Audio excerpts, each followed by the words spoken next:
నమస్తే. శ్రీ మాత్రే నమః. శ్రీ గురుభ్యో నమః. ఖగోళ శాస్త్రంలో మనకి ప్రతిసారి ఏదో ఒక వింత, ఏదో ఒక అద్భుతము ఈ గ్రహాలు చేస్తూ ఉంటాయి. ఆ గ్రహాలు కదలికలు మన వ్యక్తిగతంగాను, నేచర్ అంటే ప్రకృతి మీదను, తర్వాత ప్రపంచ స్థాయిలో కూడా మనకి మార్పులు, ప్రభావాలు కనిపిస్తూ ఉంటాయి. అందులో భాగంగానే ఈ ఏప్రిల్ 14 నుంచి 21 వరకు చతుర్గ్రాహి యోగము అనేది సంభవించబోతోంది. అయితే ఈ చతుర్గ్రాహి యోగం ఏమిటి? చాలా వింతగా ఉంది కదా! అంటే చతుర్ అంటే 4, గ్రాహి అంటే గ్రహాలు. ఈ 4 గ్రహాలు కలిసి ఉండే యోగాన్ని చతుర్గ్రాహి యోగము అంటారు. అయితే ఈ చతుర్గ్రాహి యోగము మనిషి మీదే కాకుండా ప్రపంచం మీద, పర్యావరణం మీద, రాష్ట్ర భౌగోళిక దేశము, ప్రపంచవ్యాప్తంగా ఇలా ప్రతి ఒక్క అంశం మీద ఈ ప్రభావాలను చూపించబోతున్నాయి. అసలు గ్రహాల కదలిక అంటేనే ప్రభావము అని గుర్తుపెట్టుకోవాలి. అయితే ఇప్పుడు ఈ చతుర్గ్రాహి యోగం అంటే ఏంటి? కొత్తగా ఉంది కదా! అనే అంశంలో ఈ 4 ఇందాక చెప్పుకున్న 4 గ్రహాల యొక్క సంయోగము, కలయిక. అయితే ఈ ఒక గ్రహము ఉంటేనే రకరకాలుగా మనకి మిశ్రమ ఫలితాలు, శుభ ఫలితాలు కలుగుతూ ఉంటాయి. మరి ఏకంగా 4 పవర్‌ఫుల్ గ్రహాలు కలిసి ఉండడం అంటే ఈ 12 రాసుల్లోనూ తీవ్రమైన అంటే శక్తులను విడుదల చేస్తాయి. ఈ 4 మోస్ట్ పవర్‌ఫుల్ గ్రహాలు. వాటి యొక్క తీక్షణత ప్రతి ఒక్క అంశంలోనూ, ప్రతి ఒక్క మనిషి మీద, ప్రపంచం మీద పడబోతోంది. అవి ఏమిటి? ఎలా? అనేది చూద్దాము. అయితే ఈ రాశిలో ఉన్నవారు ఏ రాశిలో ఏర్పడుతోంది? అన్ని రాశులకి ఉంటుందా అంటే, అది ఏ రాశిలో ఏర్పడుతుందో ఆ రాశిలో వాళ్ళకి తీవ్రమైన ప్రమాదాలనుకోండి, ఫలితాలనుకోండి ఉండబోతున్నాయి. ఒక వ్యక్తి మీద, ఒక్కొక్క రంగం మీద. అయితే ఇవి మనకి ఈ చతుర్గ్రాహి యోగము ఏప్రిల్ 14 నుంచి చాలా జాగ్రత్తగా తెలుసుకోండి. ఏప్రిల్ 21 వరకు మేషరాశిలో ఈ సంయోగం జరగబోతోంది. అయితే ఏ గ్రహాలు అవి అంటే కనుక సూర్యుడు, బుధుడు, చంద్రుడు, రాహు. ఈ 4 గ్రహాలు సంయోగం. మోస్ట్ పవర్‌ఫుల్ 4 గ్రహాలు మేషరాశిలో 14 నుంచి 21 వరకు కలిసి ఉండబోతున్నాయన్నమాట. అయితే చంద్రుడు మాత్రము ఒక్కరోజే ఉంటాడు. ఎందుకు అంటే చంద్రుడు ఓహ్, ప్రతి 2 రోజులకొకసారి తన గ్రహాన్ని అంటే తన చలనాన్ని మార్చుకుంటూ ఉంటాడు కాబట్టి 20వ తారీఖు నుంచి అంటే 20వ తారీఖు ఉదయం నుంచి 20 ఫుల్‌గా, 21 కూడా ఫుల్‌గా ఉంటూ ఈ తెల్లవారుజామున అంటే సూర్యోదయం తరువాత రోజు 22వ తారీఖు వచ్చే లోపే చంద్రుడు అంతర్ధానం అవుతాడు. అంటే తన గమనాన్ని మార్చుకుంటాడన్నమాట. అయితే ఈ రాహు ఎలాంటి ఫలితాన్ని ఇస్తాడు? అంటే ఇప్పుడు మనం ముందుగా చూసుకోవాలి. ఈ 4 గ్రహాలు ఏ ఏ ఫలితాన్ని ఇస్తాయి అనే దానిలో రాహు ఇచ్చే ఫలితం ఏంటంటే సూర్యుడు, బుధుడు, రాహు, చంద్రుడు కలిసి మేషరాశిలో ఏర్పడడం వల్ల ఈ మేషరాశి వారికి ప్రభుత్వము, అధికారము, స్వప్నాలు, తలకు సంబంధించి, లీడర్‌షిప్‌కు సంబంధించి ఎక్కువ ప్రభావితం అవుతాయి. అంటే ప్రభుత్వము ప్రభావితమవుతుంది. అధికారము ప్రభావితమవుతుంది.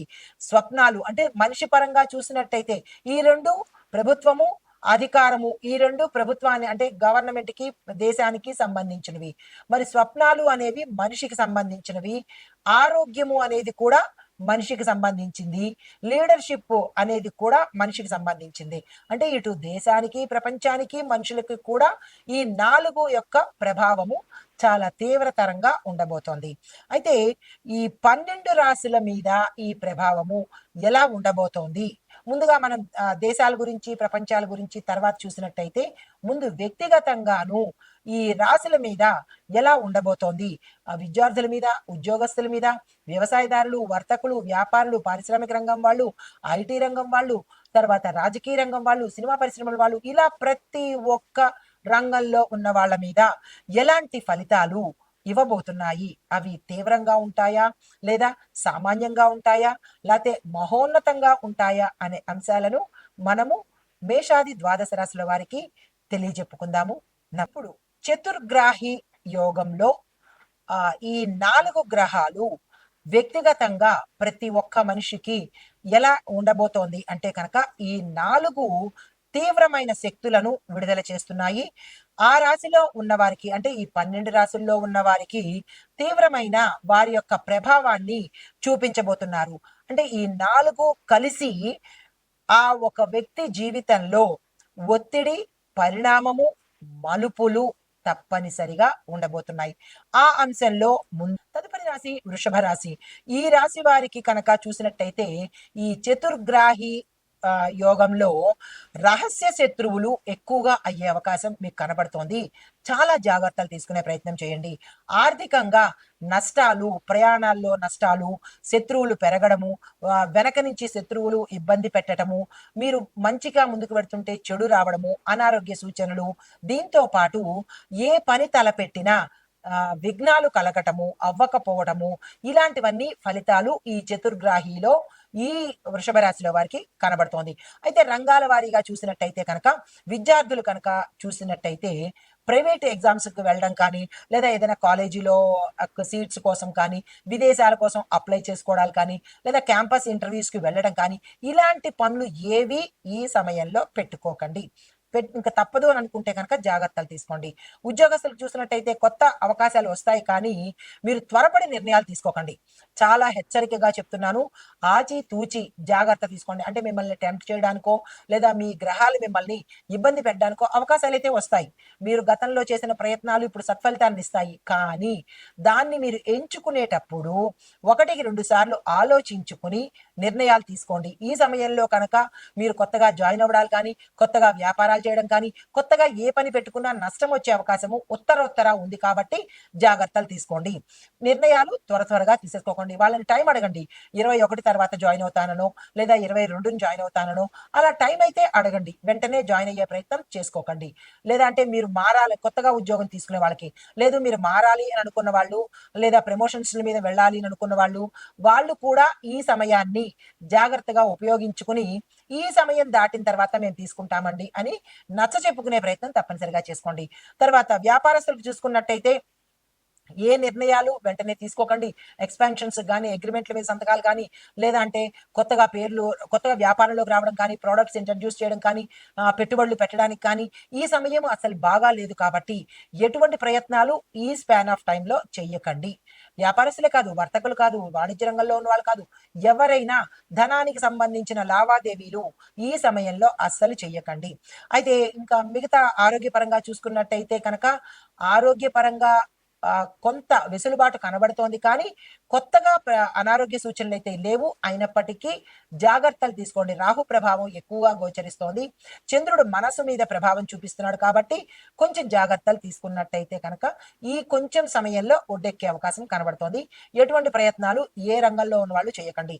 తర్వాత వ్యవసాయ రంగంలో తీసుకున్నట్టయితే కనుక కొత్త పంటలు వేయడం కానీ, కొత్త వస్తువులు కొనుక్కోవడం కానీ, వ్యవసాయ పనిముట్లకు కానీ ఇలాగ మీరు ఏదైనా ప్రారంభించాలి అని అనుకున్నప్పుడు ఈ కొంత సమయాన్ని 14-21 రోజులు వదిలేసినట్టయితే, ఈ వారం రోజులో 8 రోజులో వదిలేసినట్టయితే కనుక తరువాత మీరు ఏ ప్రయత్నం చేసినా సక్సెస్ అయ్యే అవకాశం కనబడుతోంది.